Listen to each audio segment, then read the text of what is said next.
You are the Supreme Personality of Godhead, the origin and Supreme Lord of all living entities. You have arisen to disseminate the rays of the sun in order to dissipate the darkness of ignorance of the universe.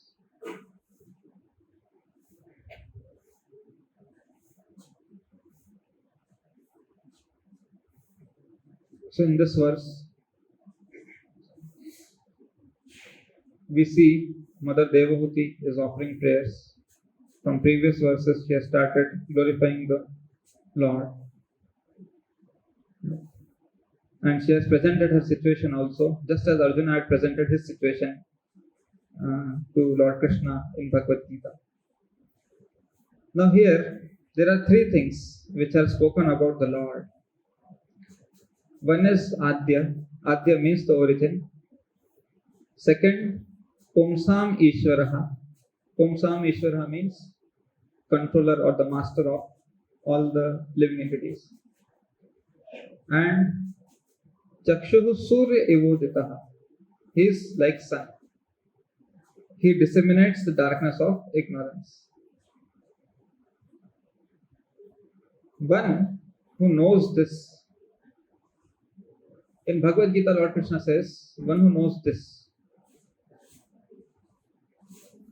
he becomes freed from all the sins and attains perfection in his spiritual endeavor.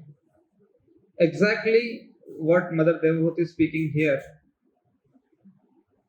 Lord Krishna speaks about himself. He who knows me as the unborn, as the beginningless, as the supreme Lord of all the worlds, he undiluted among men is freed from all sins.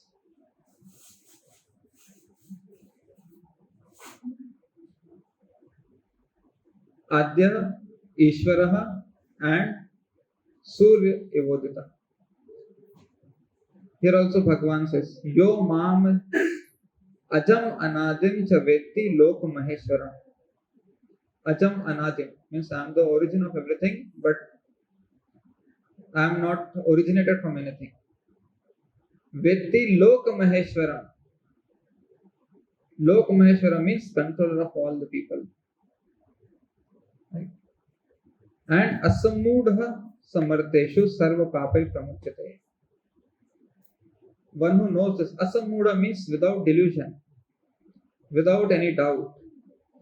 Then he attains the supreme perfection. In second chapter, very interestingly, just one sentence that Prabhupada says in the purport or 22nd verse.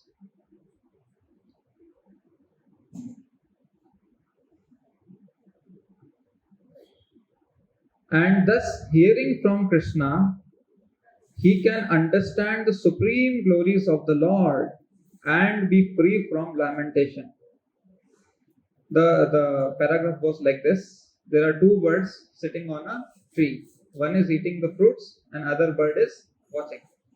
The fruit eating bird is Jiva and the watching bird is Paramatma, super soul. The fruit eating bird is entangled. He is enamored by these fruits and is going on eating sweet and bitter fruits of the tree. And he's going deeper and deeper into the tree, getting more and more entangled into that forest, from one tree to another, another to another. He's not getting liberated. And he's full of anxiety. What kind of fruits I'll get? Right? Sometimes there are bitter fruits, means bad karma, bad reaction. Sometimes there are sweet fruits, good karma, good reaction. Sometimes without his willingness, without his wish, he's snatched away, taken away from the tree. He has to die. He has to leave the body. He's put into another tree, another karma. He's always full of anxiety. Now, here it is said, Arjuna has now turned his face towards his eternal friend Krishna and is understanding the Bhagavad Gita from him. And thus, hearing from Krishna, he can understand the supreme glories of the Lord and be free from lamentation. So here we are seeing Mother Devahuti, she is glorifying the Lord. Lord Krishna himself is also presenting himself. Right? He is presenting his glories. Who am I? How by knowing glories of Krishna, one can become free from lamentation? Because the whole context starts with Devahuti said, I am very sick of the disturbance caused by my material senses.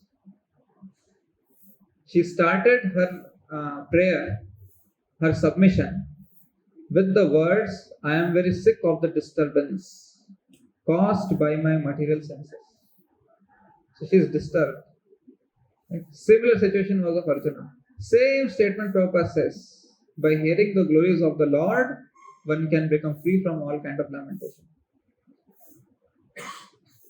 I am very sick of the disturbance caused by my material senses, for because of this sense disturbance, my Lord, I have fallen into the abyss of ignorance. Now she is saying, you are the Supreme Personality of Godhead, the origin and Supreme Lord of all living entities. You have arisen to disseminate the rays of the sun in order to dissipate the darkness of ignorance of the universe. So, she is glorifying the Lord with certain attributes. Why specifically these glories are mentioned? What is the significance of these glories? She can glorify in many ways. Lord can be unlimitedly glorified. But for dissipating the ignorance, for dissipating the lamentation, we have to remember the position of the Lord and our position in connection with the Lord. One who knows this, janati asamudha, without delusion, one who knows this, he becomes free from lamentation. Now, how does it work? What is that glorification? What is that position of the Lord? Very famous, very common verse, popular verse, 5.29. Bhoktaram yajna tapasam sarvaloka maheshwaram suridam sarvabhutanam jyatva mam shantim vrichati. By knowing these three things, one can become free from all lamentation, all anxiety. He can attain lasting peace, transcendental peace. How? By knowing that Krishna is the supreme enjoyer, one can become free from lamentation. One can become free from ignorance or misery. When one knows Krishna is the supreme enjoyer, Bhoktaram Yajna of all austerities. He is the supreme enjoyer, supreme master of all yajnas, all sacrifices, all the duties a person does, and he attains fruits. If one knows that Krishna is supreme enjoyer, he will not enjoy the fruits. He will submit the fruits or offer the fruits to Krishna. In this way, he will be free from material bondage. In this way, he will be free from karmic reaction. In this way, he will be free from the cycle of birth and death. He will be free from Janma Mrityu Jara Vyadhi. So, by working for Krishna, by knowing that Krishna is the supreme master, supreme enjoyer, and we have to work for Krishna, we have to offer result to Krishna. The moment we try to enjoy the result, we get entangled. When we want to enjoy the result, we become anxious. We get attached to result. We become attached to sense gratification. It creates anxiety. Whether I'll get it or not. Right? Whether I'll get it or not. Whether I'll be able to enjoy or not. So one should understand. Now here, in that relationship, Mother Devotee is saying, you are the origin. Right? Same thing Lord Krishna says, Aham Sarvasya Prabhavo. Everything emanates from me. Everything comes from me.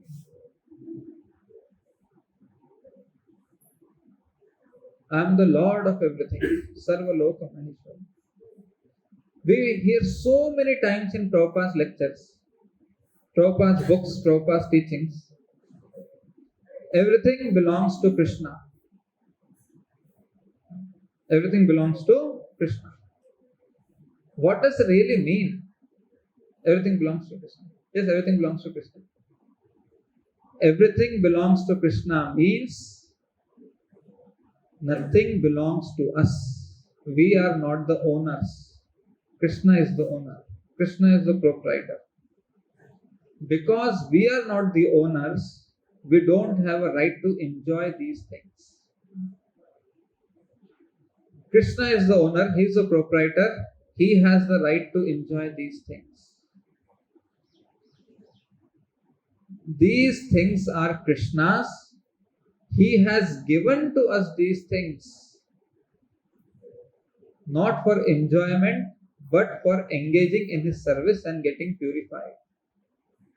5th chapter explains the purpose of material possessions. Right? Whatever we have. 5th chapter explains what is the purpose of the things that Lord has given. Because conclusion of 5th chapter, just now we read, Bhoktaram Yagya Tapsa. The yogis, abandoning attachment, act with body, mind, intelligence, and even with the senses, only for the purpose of purification. So the purpose for which Lord has given us this body, Lord has given us this mind, Lord has given us the intelligence and the senses, is not to enjoy, but to purify. That is by engaging in his service. So when we understand he is the origin, he is the supreme proprietor, means everything belongs to him. This body belongs to Krishna. He has given for certain duration, 50 years, 60 years, 70 years. He has given this body to me so that I can quickly utilize this body, purify myself, engage in his service, and when he wants to take back, he can take back. My wealth belongs to Krishna. So I have got wealth. It is given to me so that I engage this wealth in Krishna's service, quickly purify myself. As long as it is with me, I should quickly engage it in Krishna's service. When he wants to take away, he can take away. When he wants to take away, when he takes away that wealth, when it was with me, it was Krishna's property. When it has been taken away, it is Krishna's property. When it is given to somebody else, it is Krishna's property. Then if it is Krishna's property all the time, and he wants to take away, why did he give it at all? Right? This body belongs to Krishna. He wants to take this body away after certain. Mrityu sarva haraschaham. Why is he giving it all? As long as it is with us, we should quickly engage, earnestly engage whatever we have in our possession in Krishna's service and purify our existence. Prabhupada says, next life we don't know what we will become. So when we know Krishna is the supreme proprietor, everything belongs to Krishna, he can take away any time. Then we should not cry, we should not fight. Why Krishna is taken like this? Why Krishna is doing like this? Everything belongs to Krishna. This body belongs to Krishna, mind belongs to Krishna, intelligence belongs to Krishna. Sometimes people have memory loss. No. In their old age, they have some Alzheimer's disease and so many things are there. Right? Krishna has taken away intelligence. But before that, he was a great scientist. He has won Nobel Prize.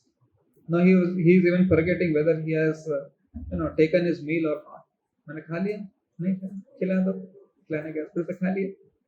So as long as that intelligence was there with him, it was his responsibility to use in Krishna's service. Now he is lamenting, my memory is gone. It was not your memory. It was not your intelligence. It was Krishna's energy. Krishna gave you, now he has taken away. But as long as it was there, we were responsible for engaging it. Right? So sometimes people, what is the cause of lamentation? What is the cause of anxiety? Moroseness, rejection. We get attached to certain things thinking we should be the enjoyer, thinking it should happen the way we want to. The way we want it to happen. No, situation should be like as per my choice. People should be behaving as per my choice. Correct? Things should be as per my choice. So we are always in this anxiety how I can enjoy through situations. Weather is very pleasant, I'll enjoy. Krishna can take away this weather. and suddenly give rains, suddenly give scorching heat, suddenly can give bitter cold. Anything Krishna can give. Whatever the situation, in that what best I can use for Krishna's service, then I'll be peaceful. Okay, it's raining, in that what service I can do, I'll do. If it's hot, in that what service I can do, I'll do. Right? If it's too cold, extreme cold, in that whatever service I can do, I'll do. One remains peaceful. Same way, owning things, possessing things. When we become anxious, oh, I had something very valuable, I lost it. When it was there, whatever I could do in Krishna's service, I did with that. Now Krishna has taken away. Mrityu sarva harastyaham. This is a very significant statement by Krishna. Prabhupada says, when Lord wants to take away with his 10 hands, how much can you save with your 2 hands? You have got only 2 hands, God has got 10 hands. So when he wants to take away, right, he wants to snatch away something with his 10 hands, then how much can you save with your 2? So why is it 10 hands? Because there are 4 directions, and in between those, in the middle of those directions, there are another 4 directions as per Vedic Shastra. Right? 4 straight directions and then secondary directions. That makes 8. Then upper and lower. Right? Upwards and downwards. So Lord's control, Ishvara, Sarva Loka Maheshwara, his control is everywhere. Because his control is everywhere, he can do whatever he wants to do.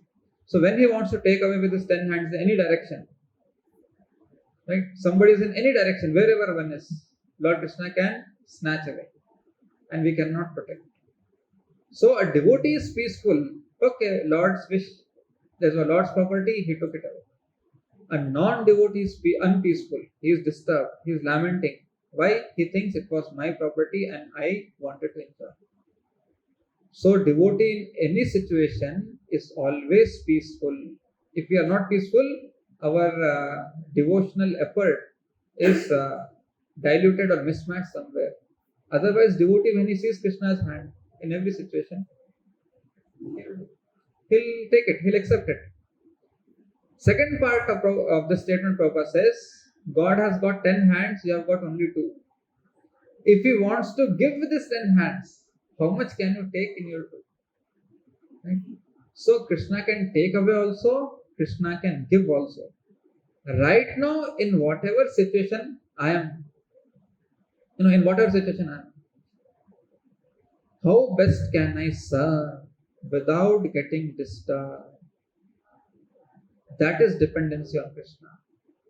This is what Lord Krishna is saying, how one can be peaceful.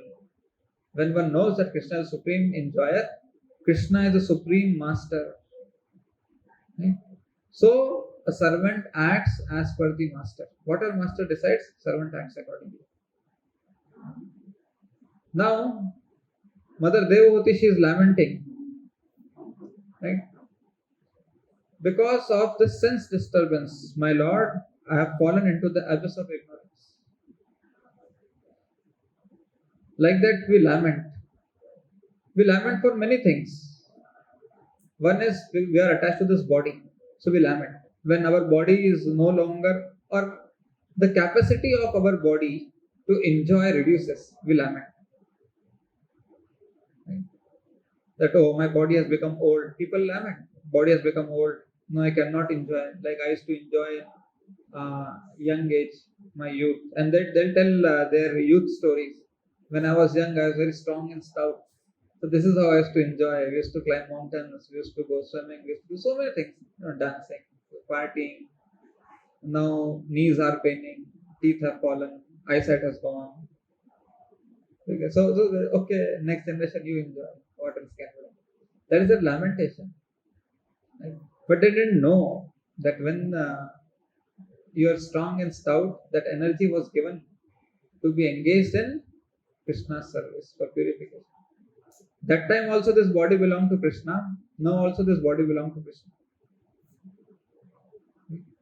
So that time also you're supposed to be serving Krishna and now also supposed to be serving Krishna. As long as this body is there, take this about body.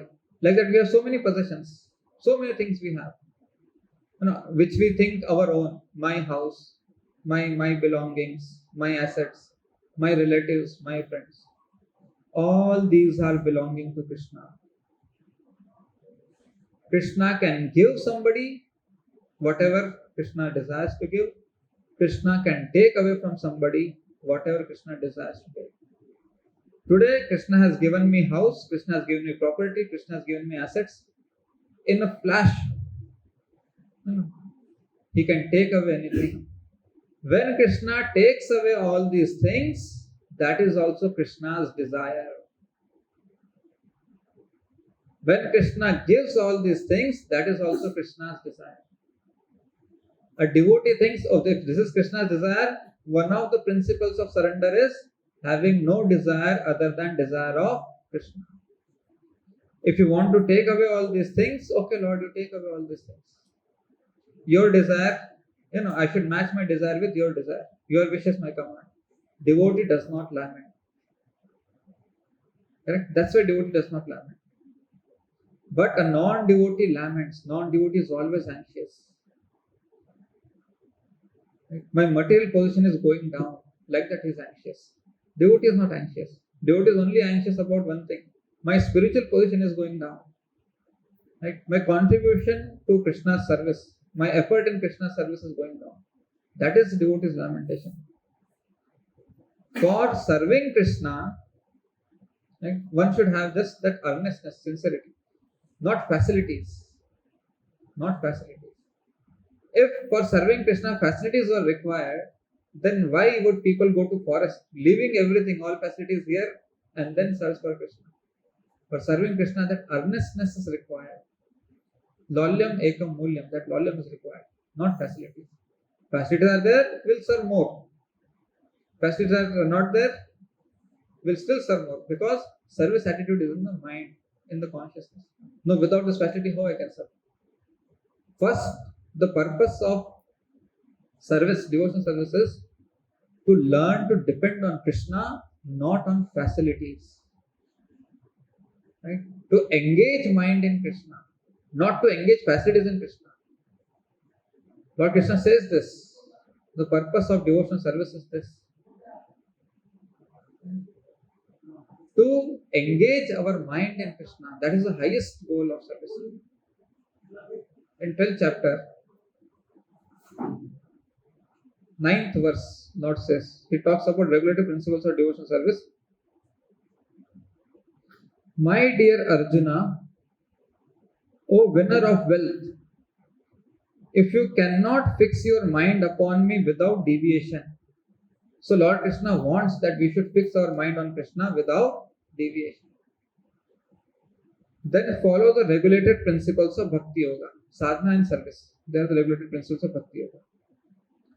In this way, you will develop a desire to attain to me.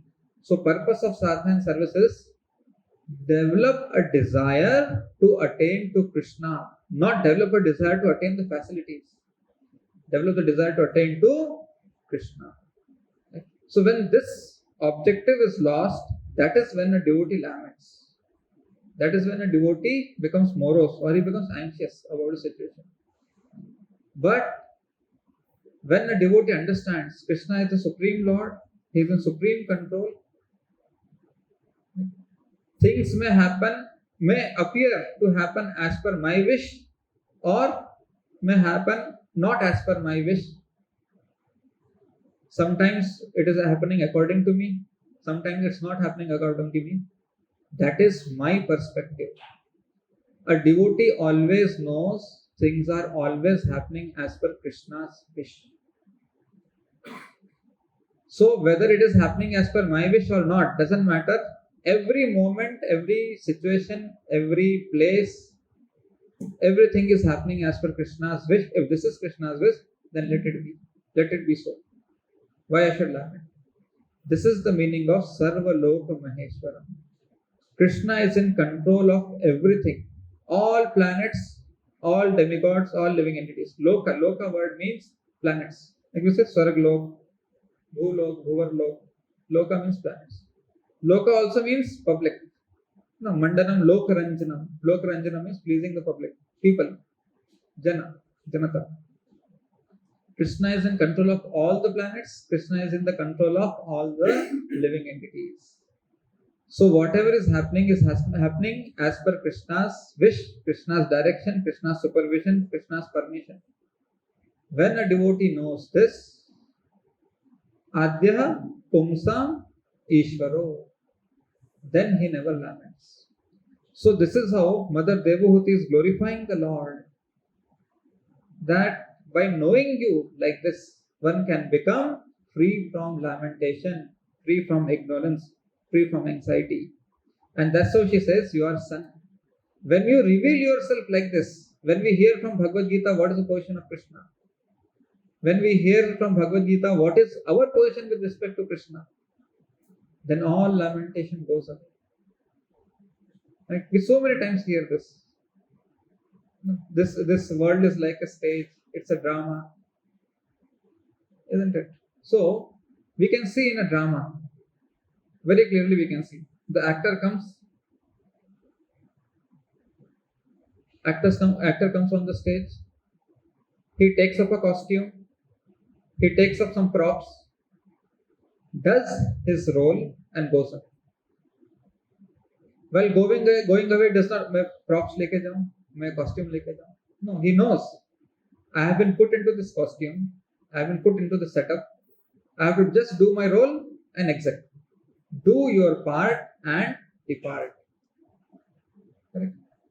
In this part, while doing your part, if director says remove that prop, remove this part of the costume, he does not lament. The director says put additional 2 burdens on him. Mukut ke upar mukut डालो. So he doesn't lament. He knows I am just playing the part of an actor, whatever role that I am playing. I will do my part with whatever is told by the director, and after finishing it, I'll exit from here. Same way devotee knows, today because of my past karma, Lord has given me, put me in this body, in this situation, in this place, in these circumstances. I will act with whatever the director says, and by acting, he takes away, he gives, whatever. I will do my role as the director says, and then I'll exit from this play. Wherever director puts me again, next play, next role, we'll do that. When a person knows, okay, this is a drama, I've just come to play my part, to make the drama complete, what is my contribution, I do, and I just go away. I don't get attached to the props, I don't get attached to costume, I don't get attached to the storyline. Same thing Lord Krishna is telling to Arjuna in 11th chapter. I have set up the whole drama, Arjuna. Right? Except you Pandavas, all these people will die. Just play your part. Do your part and depart. If you don't do, I'll engage somebody else. See, 11th chapter. So Arjuna will lose the opportunity to serve Krishna. That's the whole point. So this is the opportunity. The human life is an opportunity to serve Krishna. See, here Lord says, Arjuna saw. First Arjuna saw. What did Arjuna see? All the sons of Dhritarashtra, along with their allied kings, and Bhishma, Drona and Karna, and all our soldiers, are rushing into your mouths, their heads smashed by your fearful teeth. Right? Even Bhishma, Drona's heads are getting smashed, crushed like this. I see that some are being crushed between your teeth as well. So after seeing this, Arjuna is asking, O Lord of Lords, so fierce of form, please tell me who you are. I offer my obeisances unto you. Please be gracious to me. I do not know what your mission is, and I desire to hear of it. So Lord tells his mission. Lord tells, I am the director, I am the Rishikesha. I have already set the whole stage. Everybody will act according to my plan. What is that plan? First Arjuna asks, who are you? He says, Kalosmi. The blessed Lord said, time I am. Lokashaya krita praviddho. Praviddho matlab, very interesting, this praviddho means to engage. I have come here to engage. Means I am the director, people will be engaged as per my plan, and I have shown you the trailer, what's going to happen. Now, 48 minutes Bhagavad Gita happened in that 11 chapter small. Just flash, trailer. In next 18 days, what all is going to happen? Right? So I have come here. Time I am destroyer of the worlds, and I have come to engage all people. With the exception of you, the Pandavas, all the soldiers here on both sides will be slain. Therefore, get up and prepare to fight. Yes, told, I have already killed them. What you should do? Get up and prepare to fight. You have to just shoot the arrows. Director has already decided when hero will die, when villain will die, when song will come. When his hero's father will die, then hero will go and take revenge from the villain. Everything is decided by director. Actor should agree, okay, I'll agree. Oh, director is saying I have to sing song. No, director, I want to fight. No, you have to sing song. Go around the tree, run around the tree, sing song. Go to some hills, sing song. Then you come, I'll engage. Karishye vachanam tava. No, I'll go to hills and I'll fight. No, you have to go to hills and sing. You have to come to the battleground and fight. Okay. Karishye vachanam tava. Now Lord is telling to Arjuna. Right? If you want to be free from anxiety, just become an instrument. I have set the whole stage. I am the director, Rishikesha, director of the senses. Therefore, get up and prepare to fight. After conquering your enemies, you will enjoy the flourishing kingdom. They are already put to death by my arrangement, and you, O Sabyasachi, can be but an instrument in the fight. So director has already decided what has to happen. Good actor means going as per director's command. That is good actor. Then actor gets Filmfare Award. Yes or no? Oh, what an acting you have done. You get some award. Oh, whole credit goes to director. Director said dance like this, fight like this, walk like this, talk like this. He follows the director and he gets the award. He follows the director as it is. So he is not attached. He is not attached to the movie. He is not attached to the props. He is not attached to costume. He is not attached to scenes. He is just attached to instruction of the director. That is how one becomes free from lamentation. One becomes free from anxiety. And exactly in one phrase, Arjuna summarizes the whole objective of Gita, that is Karishye Vachanam Tava. After understanding Lord's position, after understanding his own position, after understanding Lord's glories, he comes to a conclusion, I will do as you say. And he becomes free from anxiety. So we'll stop here. Grantha Srimad Bhagavatam ki jai, Sri Prabhupada ki jai. Hare Krishna.